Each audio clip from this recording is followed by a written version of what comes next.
the lonely sea in the sky. All I ask is a tall ship and a star to steer her by,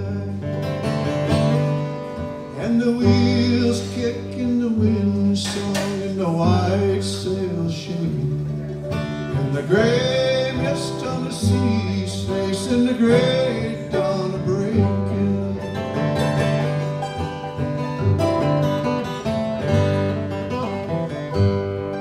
I must go down to the seas again for the call of the running tide. It's a wild call and a clear call that may not be denied. And all I ask is a windy day with the white clouds flying, and the flowing spray and the blown spume and the seagulls are crying.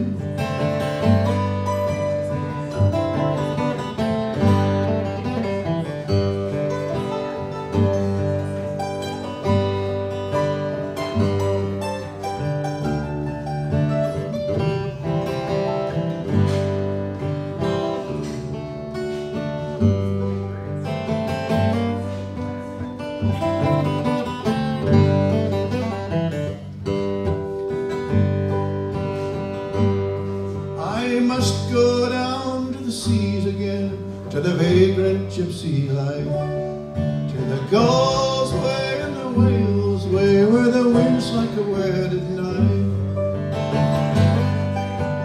All I ask is a merry yarn from a laughing fellow rover, and quiet sleep and a sweet dream when a long trip is over.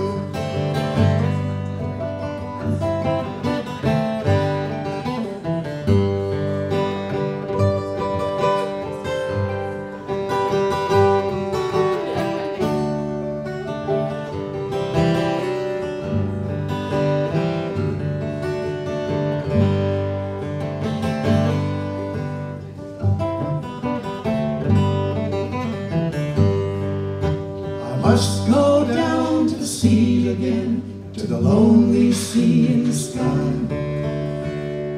and all I ask is a tall ship and a star to steer her by.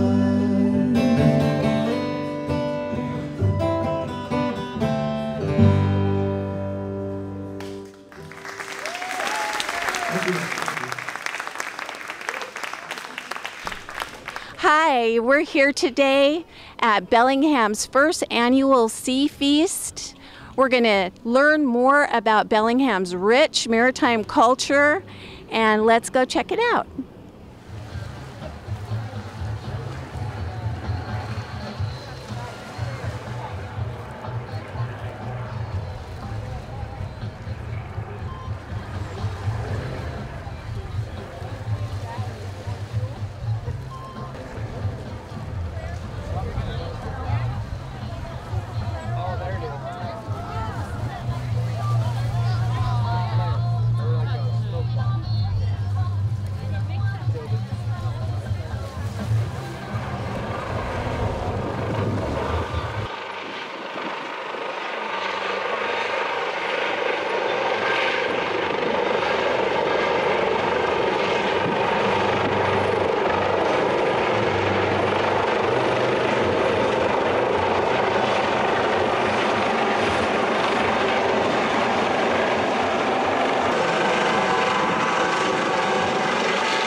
at the Sawtooth Dock today, and we're excited because we're going to go speak to some of the fishermen and fisherwomen, and I'm just really looking forward to some of these wonderful stories that I know they're going to be sharing with us today, and also finding out more about what makes each boat different and unique.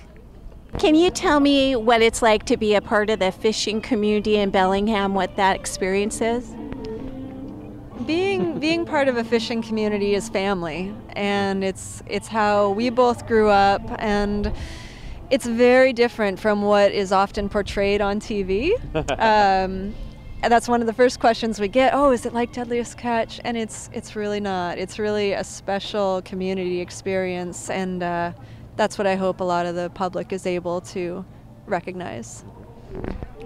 I think one of the things that's really special and sometimes unique about the fishing community is that it's an industry that you so rely on one another for safety. If you're fishing way offshore, you only have the other boats that you're around, and so it's an opportunity to put all your, whether it's political or ideological differences apart. None of that matters on the ocean. If someone's in trouble, that's a family member. That's somebody you're going to go help. And I think that that's kind of unique in this day and age, that you just, that stuff doesn't matter. And when you're fishing and when you have the salt water in your veins, you're family. The Nurka is the boat that took Joel to sea when he was 2 weeks old. I grew up fishing with my family from the time I was 7, and so from you fishing this vessel with your family until the time that you bought it when you were 22, we've been fishing it together for the past 10 years. These are family industries and family businesses, and that's something I think is very important for folks to understand, that when they're purchasing wild salmon caught by local fishermen, they're supporting families. Jaksa Mihovilovic, and he's going to lead us through a demonstration on what happens when the fisherman rips his net. How do you repair it on the fly? Take it away, Jaksa. You're on. All right, well, here's what happens when the stuff goes wrong on a fishing boat. You rip the net, you got to fix it. And that's how I got into business. I was young when I first came over from old country. My uncle says, if you're going to get a good job on a boat, you better learn how to mend. So anyway, the way you would start this, the way you would approach this, you want to start at the highest point. It's nice to have a hook right up above it, like that, so it holds it right for you. And when I was younger, they said start at the 3-bar, finish at the 3-bar. 3-bar? What's the 3-bar? Well, the 3-bar is this thing right here, right? Okay, so the 3 bars come together. So I can either leave this one or I can leave this one, and that's where I'm going to start. Either one I leave, I'm going to have to leave the point here, because you cannot, obviously you can't have 2 3-bars in the same spot. And I'm going to clean these out. This is another thing that people wouldn't do. See, I'm going to clean that out because you can do it this way, right? So it's nice and clean. When I make a knot there, it won't be so bad. Now, you can do that this way, but you go on the side, what we call the side pickup. You come alongside, you got to make a little different knot there. You go underneath, you bend it around the knot, and then over the top, grab both of those, and that becomes like a figure 8. So there's no way you can slip this way, and it cannot slip this way, and it kind of bonds this knot together so it doesn't come apart. Okay, now you proceed.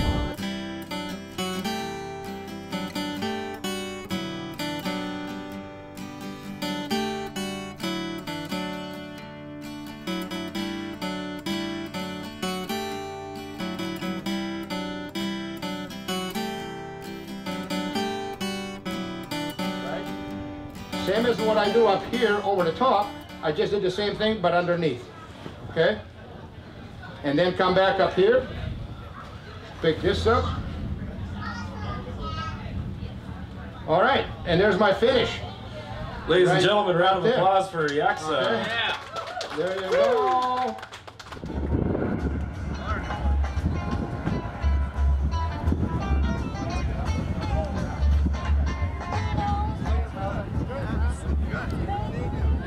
Hi, we're down here today celebrating Bellingham's maritime history, and I know that your people have a history going back far before Bellingham was here. Can you tell me a little bit about that and what you're doing here today?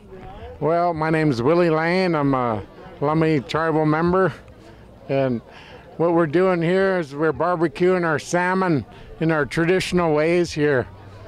And we've been taught, my dad always said that we've been doing this for thousands of years, and it's just passed on to our children. It's all a part of our life and our livelihood, and it's just the way of life for us. Do you come from a family that has a history of fishing? Oh yes, I was far back as I can remember. I've been a fisherman. That was what we were taught when we were children. I remember going out when I was 12 years old. My parents just told me, "Go catch some fish, son." These are king salmon here, the yamach we call it. Yamach is a king salmon.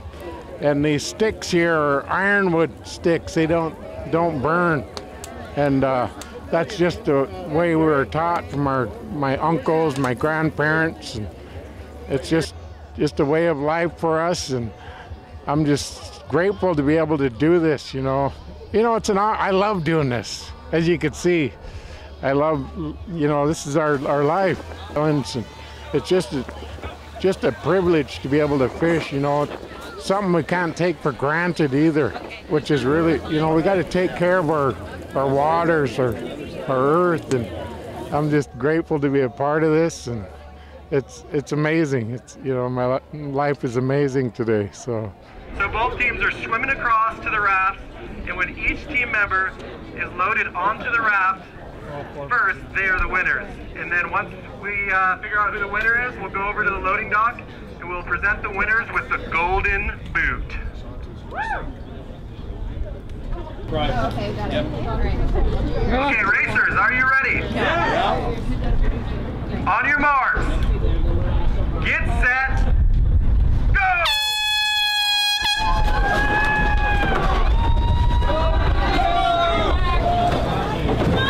We got a little hang-up on the bag down here. Oh, we got warm and fuzzies looking like they're going pretty quick here. Oh, what do we got going on here now?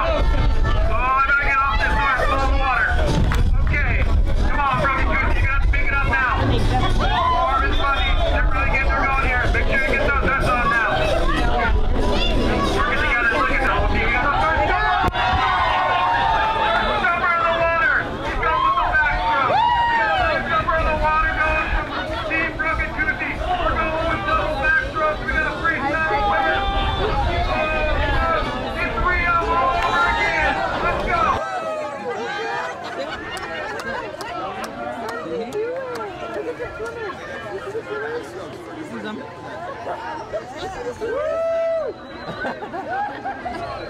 Oh, look at how they have to go in the We got one more racer here, but he's the fastest out there. He's one of the fastest swimmers in a survival suit we've ever seen. He may have got a little bit of a tight suit, but he likes it tight. Let's drag.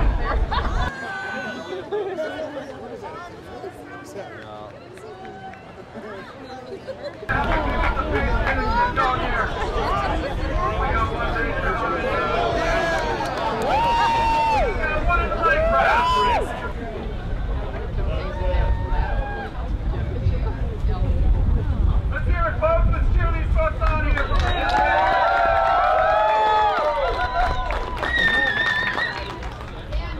We've got two racers hopping in for Broken Goosey.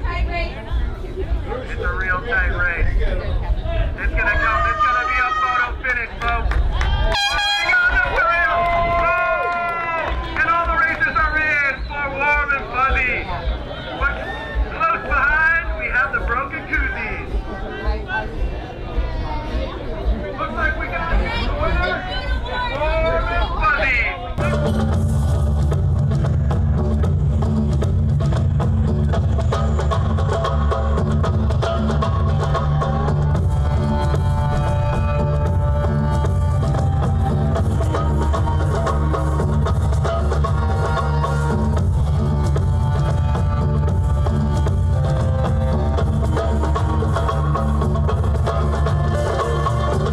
We're here with the Bellingham Circus Guild, and we're doing a small sample of a show that we did before called Something Wonderful. It was a water-themed show.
The Bellingham Circus Guild, for sure. I love doing a lot of things, and I've been part of it for quite a while. But the Circus Guild community, its goal is to have circus arts in the community and teaching classes and doing stuff for kids and adults alike and putting on shows and hosting shows.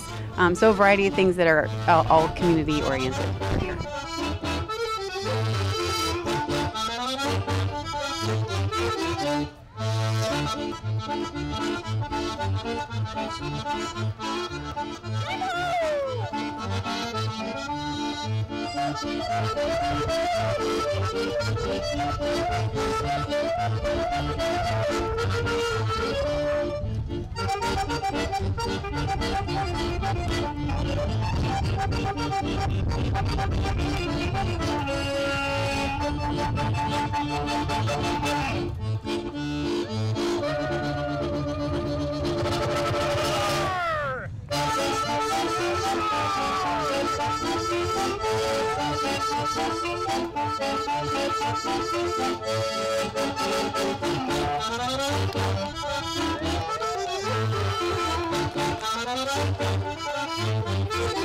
Can you tell me a little bit what it's like to be a part of the fishing community in Bellingham? Oh, it's great to be part of the community. I've been fishing with my father I started fishing at the age of 14, and then I went to Vietnam, and I came back and started my own business. So what exactly do you fish for, and what's a good day poundage-wise for you? Well, in Alaska, a good day is 60,000 pounds would be a good day. This year there weren't too many of them. The fish didn't come in like they thought they were going to come, but we still pulled out a season, and that's fishing. You never know what you're going to catch out there. Well, I hope the people come down to the harbor more often and visit down here. There's always something happening. My first mate here. Yeah, good guy,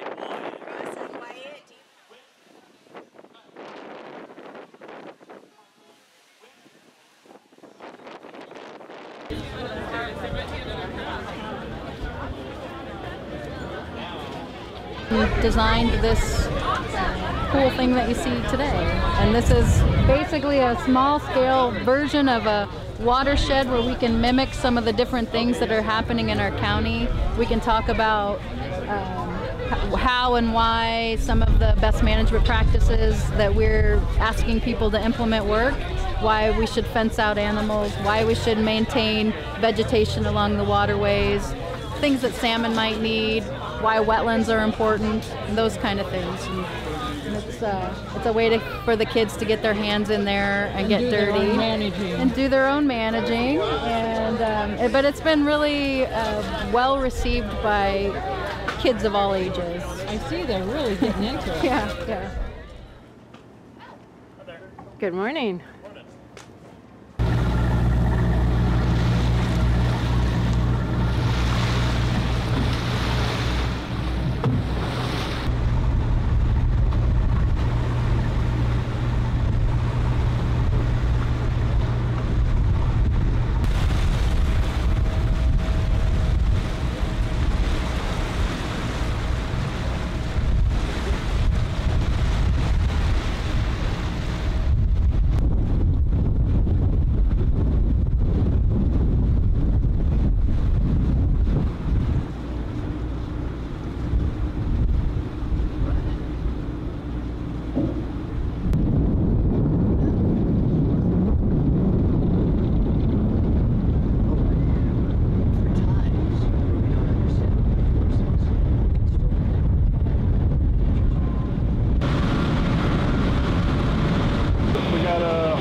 operating processing, custom cutting and processing over here.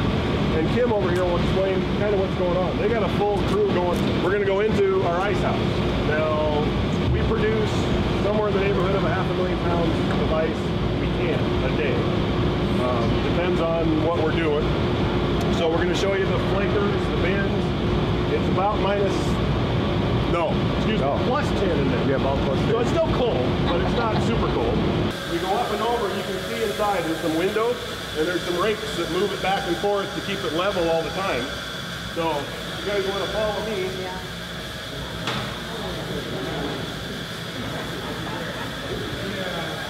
Water. The water is just it's regular potable water, and then we add a little bit of salt to it, the salt brine.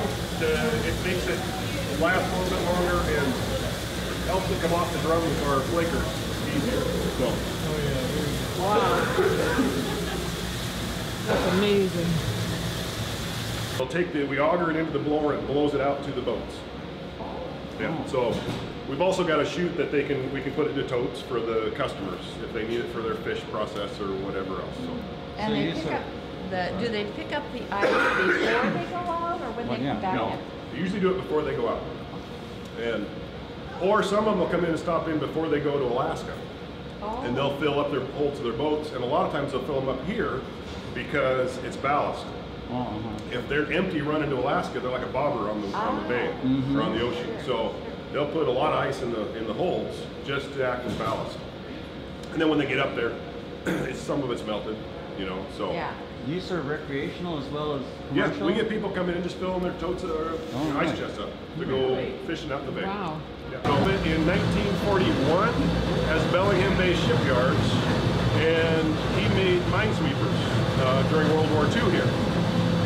Towards the end of the war, in 1945, I think, he started figuring out, you know, the whole cold storage process. And our first warehouse, which is Warehouse 1 out, and it's still here, was built in 1946. So, and the old ice house was built in 1946. So we've been here that long. The boats pull up to the dock, and down at the end where you have the red hose, that goes overboard. That's a great big vacuum cleaner that sucks the fish out and throws it up onto the dock, and we run it down a grading belt, picking different species out, and runs off the end into a tote, and then we weigh it, fish tickets is made, and then we're run it into the plant where we would cut the heads off and take the guts out and quality grade it, and do it all. We do all of that, and then that either goes fresh sales like that, or it goes to cold storage to be frozen, or it runs down our fillet line where we would fillet it, pin bone it or not, and skin on or skin off, and vacuum packed or not. You know, there's lots of different questions and answers when it comes to the fillet line. And then again goes either frozen or fresh packing out. How many people work for you? Right now we have about 70 employees. From here show up in the local grocery stores? Oh, absolutely. One of the sponsors' names you'll see over there today is Lummi Island Wild. Yeah. Vital Choice.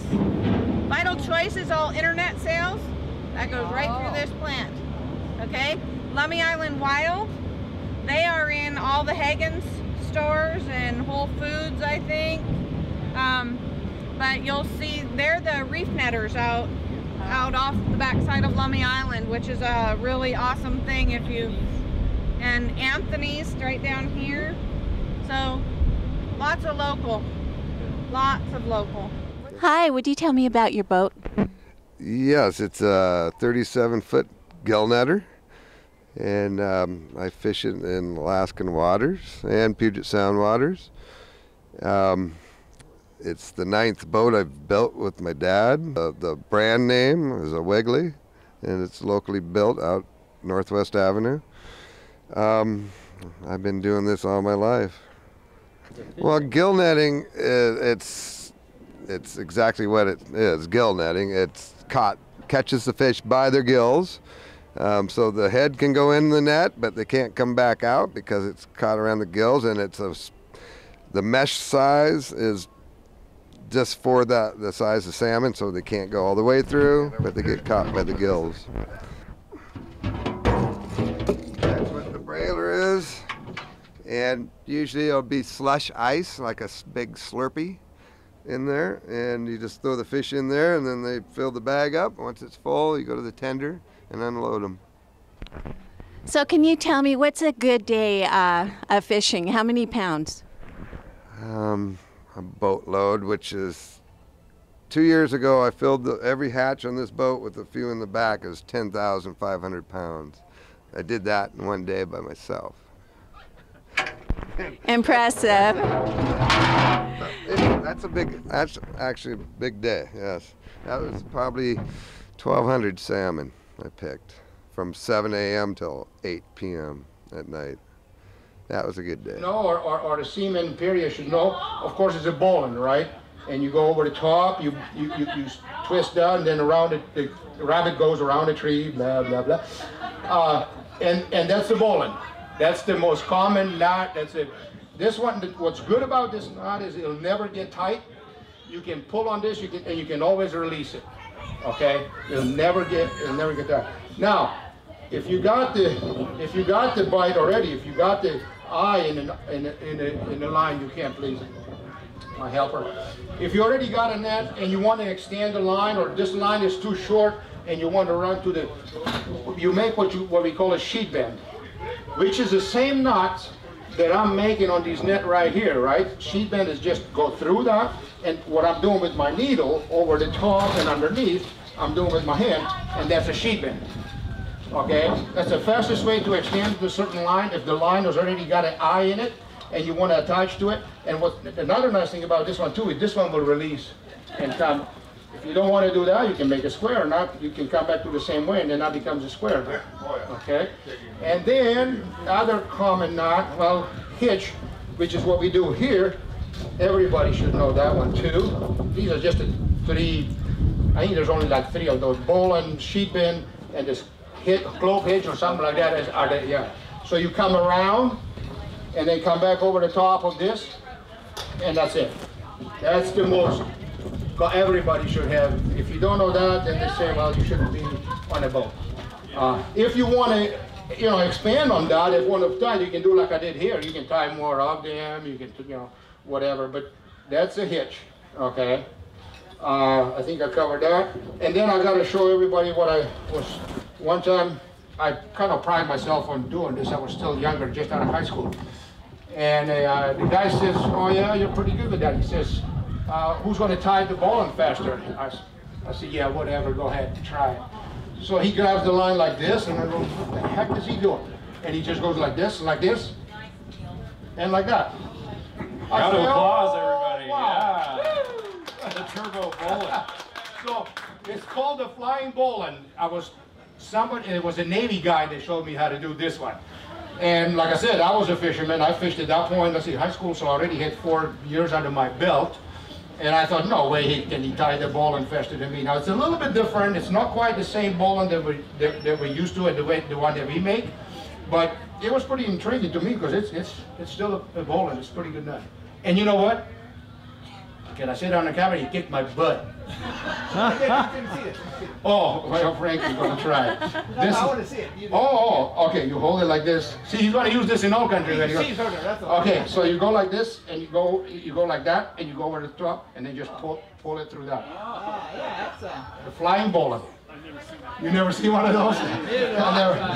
I fished with that gentleman too. So, okay, Steve Feenstra is, by the way, he owns that sequel right there. I wish I fished on that one year or 2, but I never did. I quit before. No, I fished one. Okay, that's it. Lover's knot. Yes, another pretty common. For instance, he said the lover's knot. Back home, they actually call it a long line knot, fisherman knot or a long line knot. And the only what that is 2 overhand knots, one with one side. This is what if you want to tie 2 lines together because the line is too short. But you don't want it to come apart, or you're not going to be taking it apart next time. You want to tie that, and you flip it over. You take the other side, you put another overhand knot, and all you do, right? They're apart. All you do is slide them together, and you marry them so they come around the same way. There you go, and that's called the lover's knot. If you're doing a monofilament, I never show people this, but I should. So if you're doing a line that's slippery, Nowadays we have these lines that are like a spectras and am steels, they're called, and they're really slippery. If you don't tie a good knot, if you tug on them, they're so strong that the knot will slip before you. So you expand on this leverage knot, you go around, instead of once, you go around twice. You can go around 3 times, you can go as many as you want. I usually go twice, but here I'll go 3 times on this one now that I did it. And then run that through, okay? Now that's a 1 overhead knot. Then you kind of come on this side. My dad used to tie the monofilament, his fishing line like this, because you know that's slippery. And then you go through like that. And then you know for sure, oh come on, go through there. Okay, now you know for sure that that son of a gun, it's a lights out. There's no way, monofilament, spectra, it won't slip out. Okay, that's called a leverage knot. That other one really is just a leverage knot. This is a true leverage knot, never comes apart.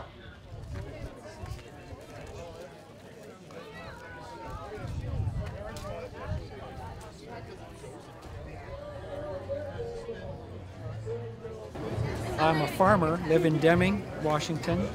We grow food for the food bank primarily.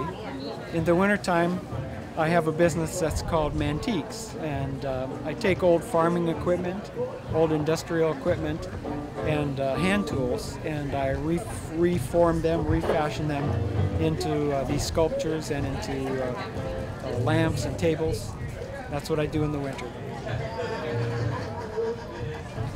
Actually, it's entirely made out of farm parts, and if you look at it, you can see some of the various parts. These are from a hay rake, an old 1940s, 1950s hay rake, and these are from a CBA unit that the fire department in Williams, Arizona used to use. This is the regulator and the pipes from that. It also has various car parts and gauges, and it's just sort of a fanciful creation.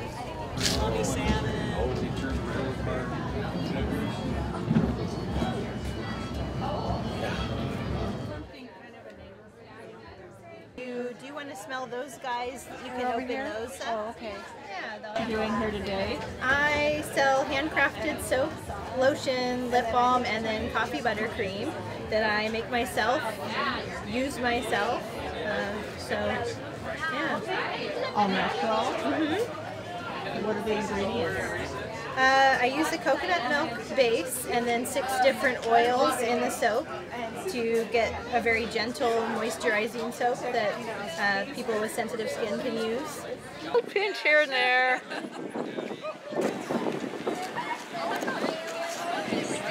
Oh yeah, oh yeah. All right, thank you.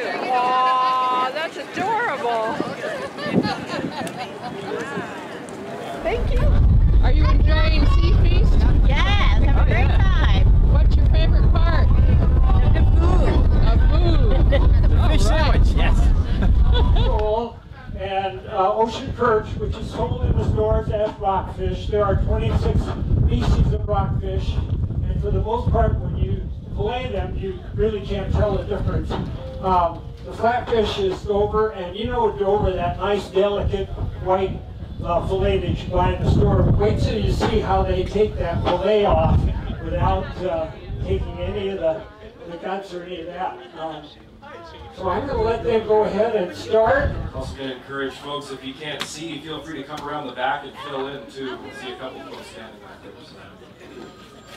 So when you watch them here, he makes a cut down the gill line and then straight down. And you can see that fillet comes right off there with no bones in it. There may be a few belly bones that they'll trim. The other thing they do is it's harder for them to take the skin off because those fillets in the store are all with skin off. And there's a machine that Ornstein uses that takes the skin off automatically. It's down a conveyor belt and they hit this roller that is frozen. And the skin sticks to the roller, and then there's a blade right up at the top, and the blade just slices that skin from the fillet, and the skin drops down, and the fillets keep going on. So.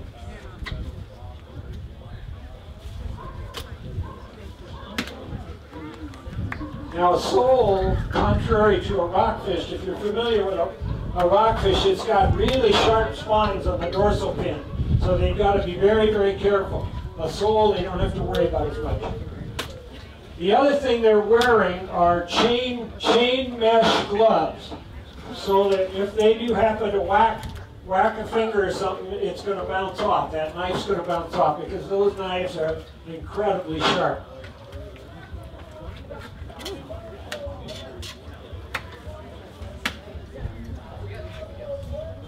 We didn't have a season this year, unfortunately.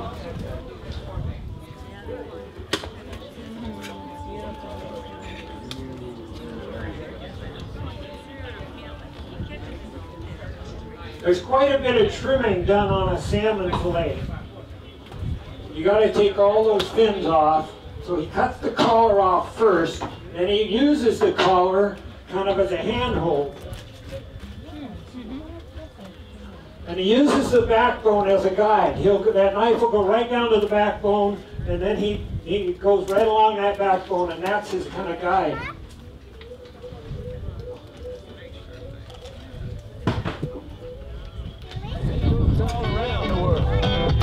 I'm no feeling down, I'm no feeling blue. You got nowhere to go, you got nothing to do. Head yourself around, just head yourself around. Head yourself around the world. You say, hey, down, no feeling blue. You got nowhere to go, you got nothing to do. Hey, hey, head yourself around the world. I said, no feeling down, no feeling blue. You got nowhere to go, you got nothing to do. Hey, hey, head yourself around the world.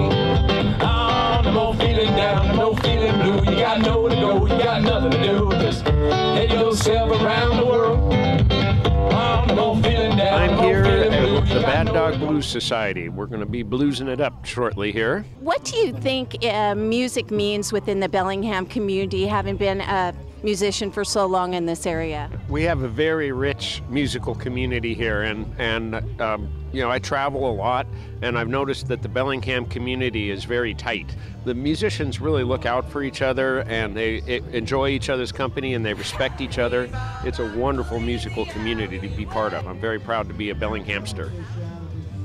I spent 9 summers touring Southeast Alaska, and salmon's still my favorite food. So I'm tickled to be part of this festival.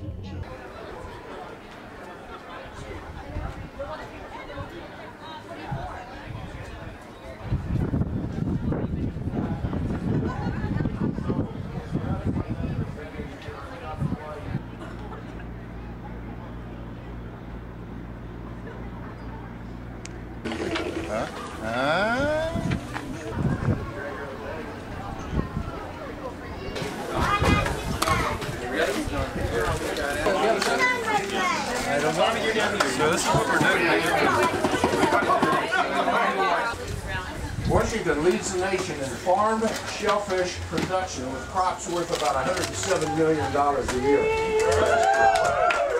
Washington. I've already been eating oysters to begin with. I want a shucker here, a professional shucker, to tell me about the art of shucking an oyster. Is it all in the wrist? It's all finesse, there's no power to it. It's an art. A lot of people think it's monotonous, tedious, no fun, but if you enjoy shucking an oyster and like the beauty of the uniqueness of every shell, then it is a lot of fun.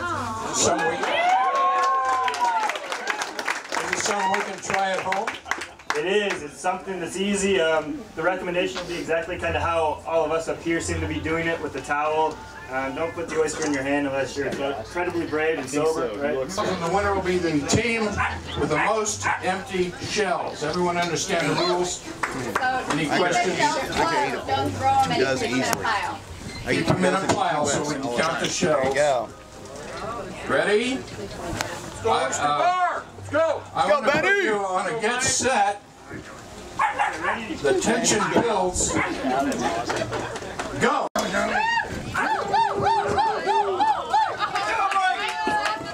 Good boy, Ben.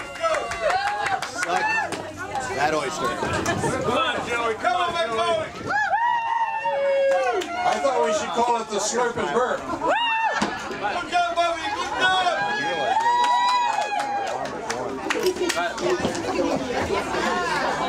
And we got favorites. Are you yelling for your favorites? Yell it out. Go Mike.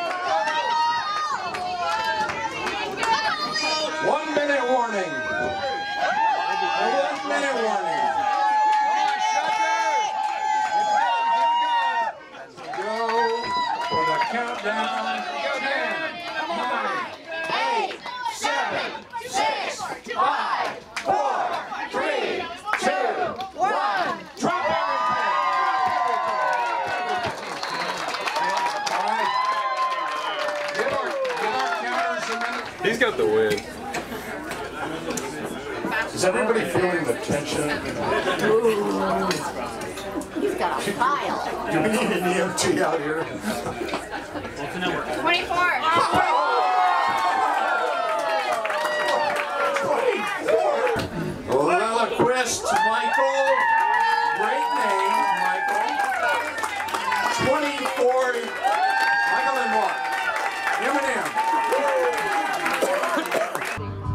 We've had a great time here today at Bellingham's first annual Sea Feast. See you next year.